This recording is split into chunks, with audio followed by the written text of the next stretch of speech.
بسم اللہ الرحمن الرحیم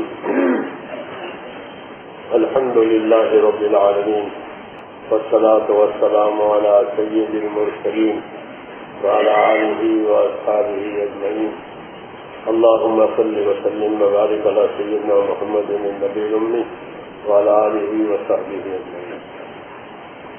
بزرگوں اور پیارے بھائیوں، ایک تو جو حضرات دور دور ہیں وہ قریب ہو جائیں۔ جمعہ کے دن یہی بات ہے کہ ادھر ادھر نہ جائیں بلکہ صفوں میں مل مل کے قریب بیٹھ جائیں اور جمعہ کی تیاری میں ہی رہیں، کوئی لغوا کام نہ کریں،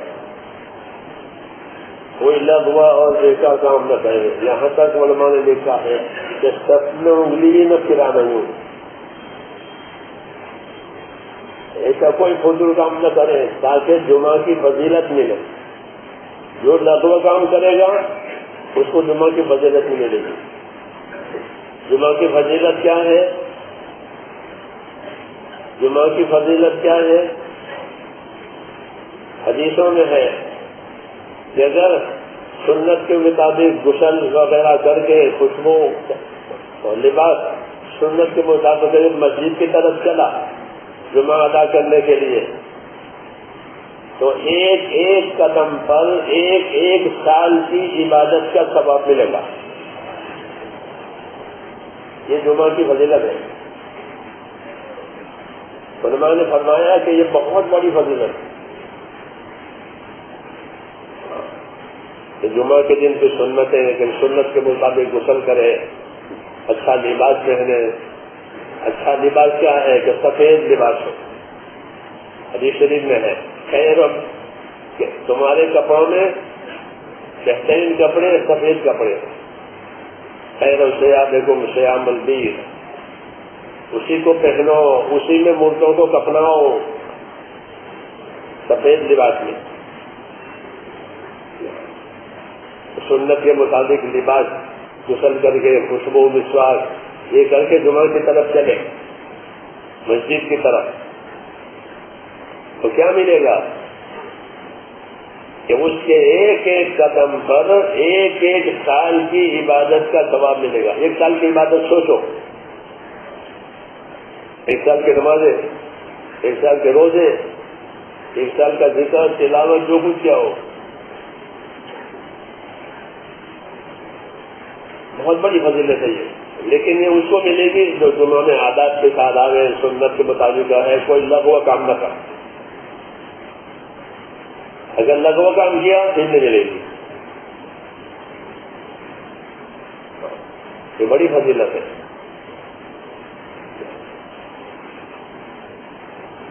اس لیے اس کا اہتمام ہونا چاہیے۔ اصل زندگی سنت والی زندگی ہے۔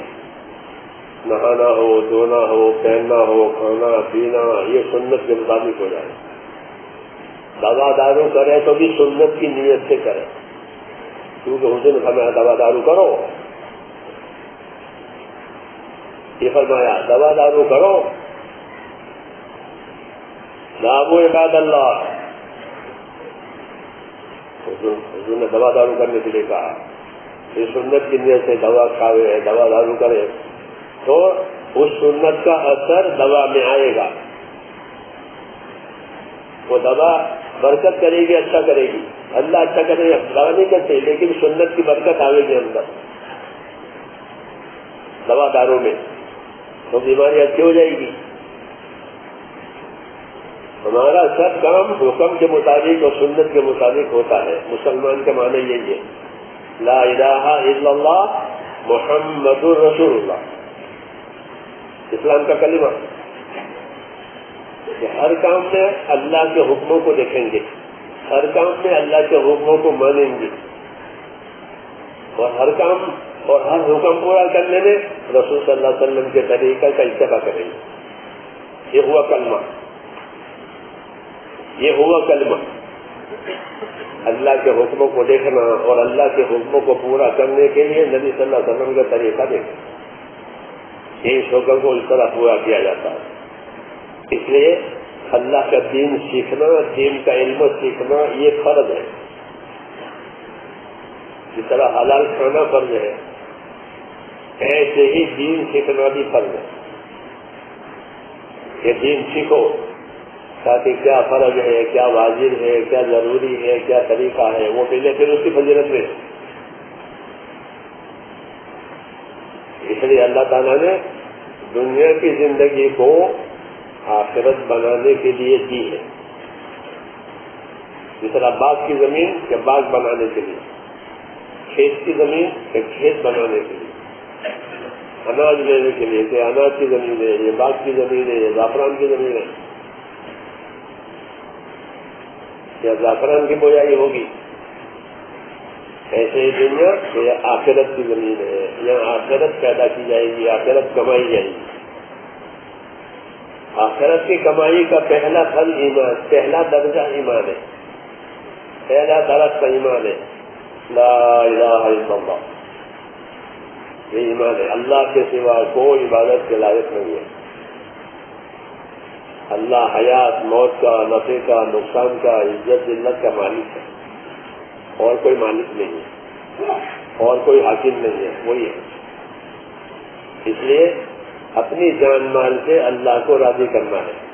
یہ عبادت ہوئی، یہ عبادت ہوئی کہ اپنی جان مال سے اللہ تعالیٰ کو راضی کرو. جانی طاقت، مالی طاقت. اللہ نے ہماری طرف دو چیزوں کو متوجہ کیا ہے.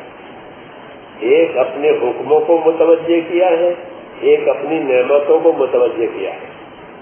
دونوں نعمتیں بھی ہماری طرف آ رہے ہیں. تندرستی بھی ہے، کتنی بڑی نعمت کہ آدمی صبح اٹھا تندرست ہے. جی ہاں، کتنی بڑی بات ہے. جو صبح اٹھا پیسہ بھی رکا ہوا ہے، مصیبت ہو گئی، پیسہ نہیں آ رہا. جی ہاں، تو نعمت بھی ہماری طرف متوجہ ہوتی ہے اور حکم بھی ہماری طرف متوجہ ہوتے ہیں. یہ دو چیزیں دنیا بنانے کے لیے دی ہیں کہ اپنی نعمتوں سے فائدہ اٹھاؤ، کھاؤ، پیو، استعمال کرو، لیکن شکر گزار بنو. یہ حکم ہے. کلوا من رزق ربکم واشکروا لہ. جو اللہ نے دیا ہے کھانے کا، پینے کا، اڑنے کا، پہننے کا، جائز طریقے سے کھاؤ، اوڑھو، پیو، پہنو، لیکن کیا کرو؟ شکر گزار رہو، شکر کرو. کہ شکر کیا چیز ہے؟ کہ شکر یہ چیز ہے کہ نعمت کو اللہ کی طرف سے سمجھے. مجھ کو یہ نعمت اللہ نے دی ہے، مجھ کو آنکھیں اللہ نے دی ہے، مجھ کو اولاد اللہ نے دی ہے، مجھ کو مال اللہ نے دیا ہے. یہ دل سے سمجھے. یہ نہیں کہ میں نے کیا، میں نے کیا، یہ تیرا کوئی دخل نہیں ہے. اللہ کا ارادہ اول ہے. تو شکر کی حقیقت یہ ہے کہ نعمت کو کس کی طرف سے سمجھے؟ اللہ کی طرف. تو میرے اللہ نے مجھے دیا اور کوئی دینے والا نہیں. جب نعمت کو اللہ کی طرف سے سمجھے گا تو دو باتیں پیدا ہوگی. ایک تو اللہ کی نعمت دینے سے اللہ سے خوش ہوگا کہ اللہ سے ظاہر بات ہے احسان کرنے والے سے خوشی ہوتی ہے. تو ایک تو اللہ کی طرف سے یہ خوش ہوگا. دوسرا کہ اللہ تعالیٰ کی رضا میں اور اللہ کے خوش کرنے میں لگے گا کہ جب اللہ نے مجھے خوش کیا ہے تو میں اللہ کو خوش کروں. یہ شکر گزاری کا اثر ہوتا ہے. یہ ہونا چاہیے. اگر یہ نہیں ہے تو شکر گزاری نہیں ہوئی. نعمت کو اللہ کی طرف سے بھی نہیں سمجھا اور نعمت کھا کر اللہ کو بھی راضی نہیں کیا. یہ ناشکری ہوئی ہے. ناشکری سے نعمتیں چھینی جاتی ہیں. اللہ نعمت دینا بھی جانتے ہیں، چھیننا بھی جانتے ہیں. کہ چھین لی نعمت اور ہو گئے کنگال نعمت کھو کر کے. رسول صلی اللہ علیہ وسلم دعا مانگتے تھے، اللہم انی اعوذ بک من زوال نعمتک وتحول عافیتک.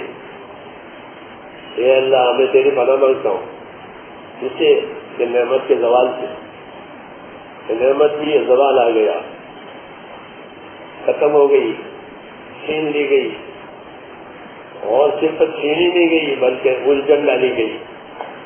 دونوں چیزیں ہوتی ہیں. جب نعمت چھینی جاتی ہے تو نعمت بھی چھینی جاتی ہے اور الجھن بھی پڑتی ہے. پھر آدمی کہیں کا بھی نہیں رہتا. جی ہاں، جب نعمت تو چھینی گئی الجھن کھڑی ہو گئی، آنکھیں چلی گئی الجھن کھڑی ہو گئی، مال چلا گیا الجھن کھڑی ہو گئی، حاجتیں ہیں پوری نہیں، مال نہیں ہے، مال چھین گیا. اس لیے پناہ مانگتے تھے کہ اللہ ایسا نہ ہو کہ نعمت پر زوال آئے اور نعمت ہاتھ سے چلی جائے اور الجھن حصے میں آئے. ایسا کب ہوتا ہے کہ جب نعمت میں ناشکری ہوتی ہے. ہاں، نعمت میں ناشکری ہوئی کہ وہ نعمت کا زوال آئے گا. اور اگر نعمت میں شکر گزاری ہوئی ہے تو اللہ تعالیٰ نعمتوں کو بڑھاتے چلے جائیں گے. اس لیے کوئی چیز جو اللہ کی طرف سے آئی ہے معمولی نہیں ہے، وہ نعمت ہے، معمولی نہیں ہے. اور کوئی بھی مصیبت آ رہی ہے وہ معمولی نہیں ہے. آج کی ایک چنگاری معمولی نہیں ہے، اور بارش کا ایک قطرہ معمولی نہیں ہے. ایک ایک قطرہ، کہ بارش کے قطرے کیا ہوتا ہے، جب دیکھ لو کیا ہوتا ہے بارش، ایک قطرے سے موتی بنتا ہے. کیا سمجھ لیا ہے؟ بارش کا ایک قطرہ، اس سے کیا بنا؟ کہ سمندر میں موتی بنا دے ایک قطرے سے. تو اللہ کی کوئی چیز معمولی نہیں ہے. جی ہاں، اس لیے اللہ کی چیزوں میں اور اللہ کی نعمتوں میں اللہ کی عظمت کا خیال رکھنا، اور نعمتوں میں نعمت دینے والے کا حق یاد رکھنا. کیونکہ دنیا کو اللہ نے حقوق ادا کرنے کی جگہ بنایا ہے. حقوق ادا کرنے کے لیے نعمتیں بھی دی ہیں، حکم بھی دیے ہیں. یہ نعمتیں لو اور یہ حکم بھی لو کہ اپنی نعمتوں میں اور اپنے حکموں میں جوڑ پیدا کرو. اپنی نعمت میں اور اپنے حکموں میں جوڑ پیدا کرو. آنکھ کی نعمت تو آنکھ کا حکم ہے کہ آنکھ کو کہاں استعمال کرو گے. آنکھ نعمت ہے، پوچھو اس کو کہ جس کے پاس آنکھیں نہیں، کہ بچہ نابینا پیدا ہوا کہ خالہ ماں باپ کی تو لوٹیاں ڈوب گئی. ہاں، کہ بیٹا پیدا ہو گیا، ہاں لیکن اندھا ہے. جی ہاں، ان کی دنیا بدل جاتی ہے. کیوں کہ بیٹا نابینا پیدا ہوا. تو آنکھ کی بڑی نعمت ہے. تو آنکھ بھی دی ہے، آنکھ کے حکم بھی دیے ہیں کہ آنکھ کو کیسے استعمال کرو گے. کان بھی دیے ہیں، کان کے حکم دیے ہیں. مال بھی دیا ہے، مال کے حکم بھی دیے. یہ ہے اسلام. اگر حکم سامنے نہیں ہے تو کافر کی طرح نعمتیں اس کے سامنے پڑ، تو اس کا اور کافر کا ایک مزاج ہو جائے گا. کافر اللہ کی نعمتوں میں اللہ کو ناراض کرتا ہے، یہ بھی اللہ کی نعمتوں میں اللہ کو ناراض کرے گا. جی ہاں، اس لیے یہ اللہ کی مددوں سے، اللہ کی برکتوں سے محروم ہوگا. اس لیے اپنے اوپر قابو کرنا ضروری ہے. اللہ نعمتیں بھی دے رہے ہیں، اللہ حکم بھی دے رہے ہیں، تندرستی بھی دے رہے ہیں، تندرستی کے حکم بھی دے رہے ہیں. یہ تندرستی کیوں دے رہے ہیں؟ کہ تندرستی عبادت کرنے کے لیے دے رہے ہیں. تندرستی کیوں دی ہے؟ عبادت کرنے کے لیے دی ہے. جس طرح تندرستی روزی کمانے کے لیے بھی دی ہے، تو روزی کماؤ. بیمار کیا کرے گا؟ پاگل کیا کرے گا؟ تندرستی ہے تو کماؤ. تو جس طرح روزی کمانے کو سمجھتے ہو کہ تندرستی عبادت کرنے کے لیے دی ہے، کیونکہ اللہ نے عبادت کرنے کے لیے ہم کو پیدا کیا ہے. تو ظاہر بات ہے کہ تندرستی نہیں ہوگی تو کیا عبادت کرے گا. اس لیے زندگی کا زیادہ زمانہ تندرستی میں گزرتا ہے. ہر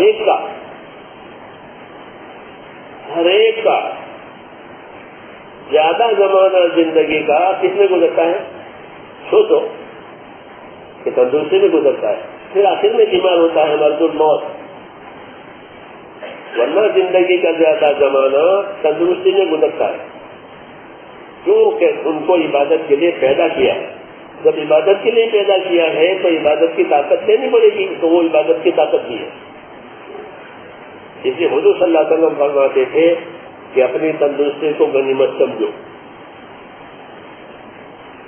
اپنی تندرستی کو غنیمت سمجھو بیماری سے پہلے، پھر بیماری میں لاچار ہو جائے گا، کچھ نہیں کر سکے گا، بیمار ہے، اپنے کام کا بھی نہیں رہا، دوسروں کا کام کیا کرے گا؟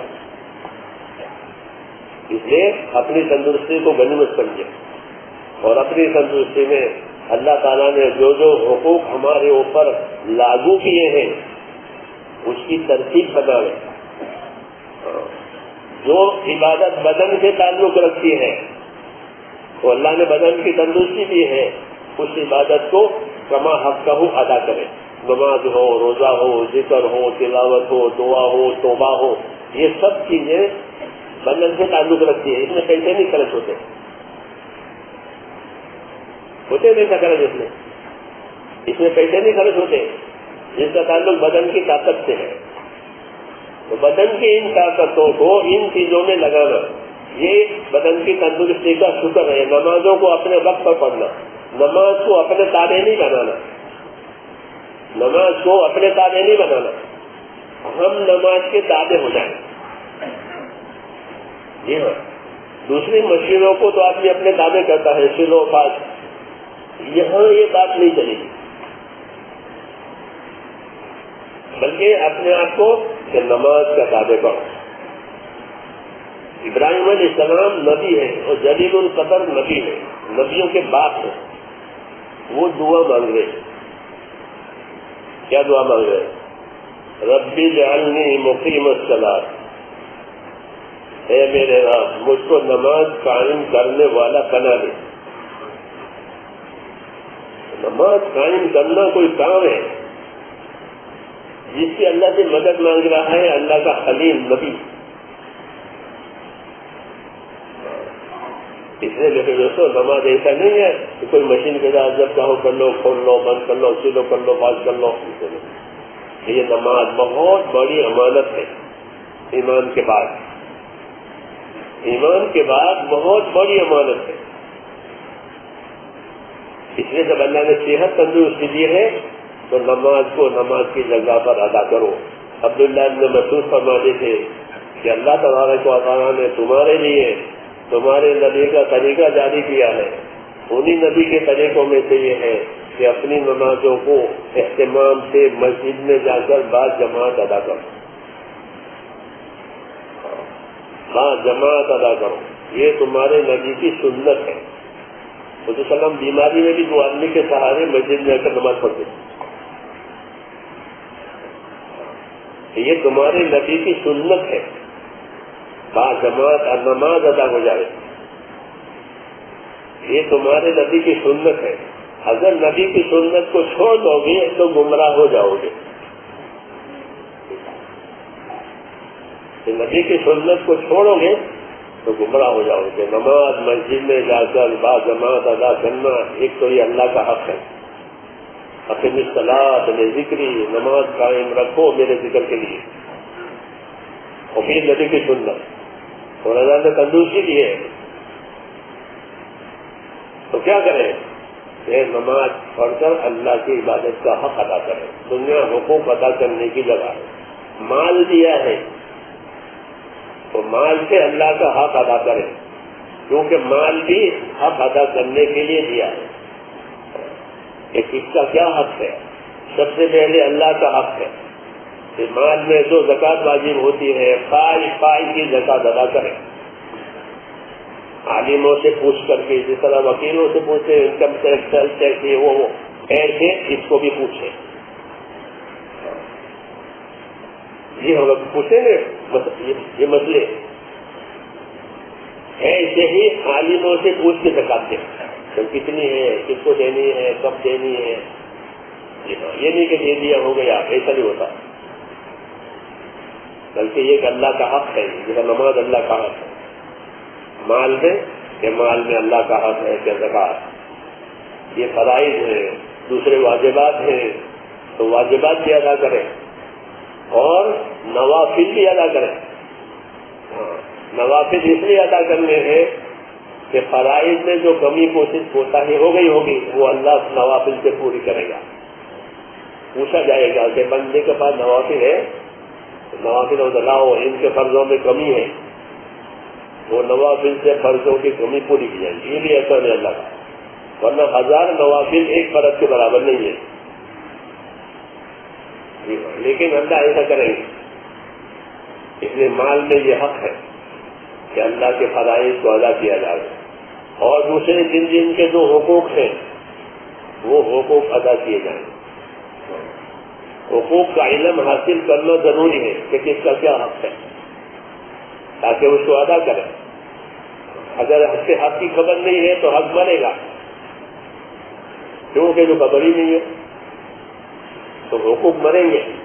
حقوق جب مریں گے تو اسباب میں سے برکت اٹھ جائے گی اور فساد ہوگا, کیونکہ جس کا حق مرے گا وہ لڑے گا. فائدے کی بات ہے. تو حقوق کی پائمالیوں سے فساد ہوتا ہے.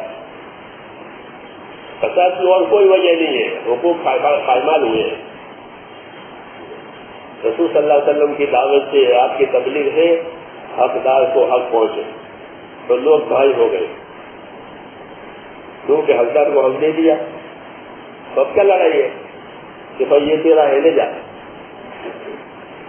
وہ محبت کرے گا. جی ہاں, اور یہی اصل دعوت ہے کہ حقوق کی ادائیگی کے ساتھ جو محبتیں ہوگی وہ صحیح ہوگی. حضرات کی محبتیں صحیح نہیں ہیں. حضرات کی وجہ سے محبت ہوتی ہے. کسی ضرورت پوری کرو تو وہ محبت کرے, نہیں تو وہ ناراض ہو جائے. وہ تو مطلب ہی ہے, وہ الگ ہے. حقوق کی ادائیگی کہ مال میں کیا کیا حق ہے, اور مال کو اللہ تعالیٰ نے حق ادا کرنے کے لیے پیدا کیا ہے, اور اس کے خرچ کرنے کے مختلف طریقے بتائے ہیں رسول صلی اللہ علیہ وسلم کے ذریعے سے. جب یہ چیز ہوگی میرے دوستوں تو دنیا کی زندگی خوشگوار ہوگی. خوشگوار پاک زندگی اللہ تعالیٰ جینے کے لیے دیں گے. قرآن میں ہے کہ جو لوگ ایمان لائیں گے, نیک اعمال کریں گے اخلاص کے ساتھ, ایسے لوگوں کو دنیا میں جینے کے لیے ہم پاک زندگی دیں گے کہ ان کی زندگی پریشانیوں سے پاک ہوگی, ان کی زندگی الجھنوں سے پاک ہوگی, ان کی زندگیوں میں اطمینان ہوگا, چین ہوگا, اسباب میں برکت ہوگی, دعاؤں میں قبولیت ہوگی, آپس میں محبت ہوگی. یہ پاک زندگی, یہ وعدہ ہے اللہ تعالیٰ کا. اس لیے یہ زندگی میرے دوستوں پیدا کرنی ہے اپنے اندر. اس پر گزارا نہیں کہ اگر کھانا دیا ہے, کمانا دیا ہے, کھا رہے پی رہے ہیں, یہ کافی نہیں ہے. یہ تو کافر کا مزاج ہے کہ کھا پی لیں گے اور کافی نہیں ہے. ہمارا یہ ہے کہ ہم دنیا سے آخرت بنائیں گے, موت سے پہلے موت کی تیاری کریں گے. توبہ کر کے اپنے آپ کو تیار رکھنا ہے کہ پتہ نہیں موت کب آ جائے. اسے کہتے ہیں روز توبہ کرو, روز توبہ کرو اپنے گناہوں کو یاد کر کے, تاکہ بوجھ ہلکا ہوتا چلا جائے اور موت آسان ہوتی چلی جائے. توبہ کرنے سے اور حقوق ادا کرنے سے موت آسان ہوتی ہے. نمازوں کے اہتمام سے موت آسان ہوتی ہے, روایتوں میں ہے. اس لیے میرے بھائیوں, اپنی صحت کو, اپنی تندرستی کو غنیمت سمجھنا ہے جب تک اللہ تندرستی دے, اور اپنے آپ کو اپنے دین کا پابند کرنا ہے. حکم یہی ہے کہ اپنے دین کے پابند رہو. کہاں تک کہ موت آنے تک. وَلَا تَمُوتُنَّ إِلَّا وَأَنْتُمْ مُسْلِمُونَ. خبردار تمہاری موت اس حال میں آئے کہ تم اللہ کی بات مانتے مر جاؤ. یہ کامیاب ہو گیا. اللہ تعالیٰ مجھے بھی نصیب کرے, آپ کو بھی نصیب.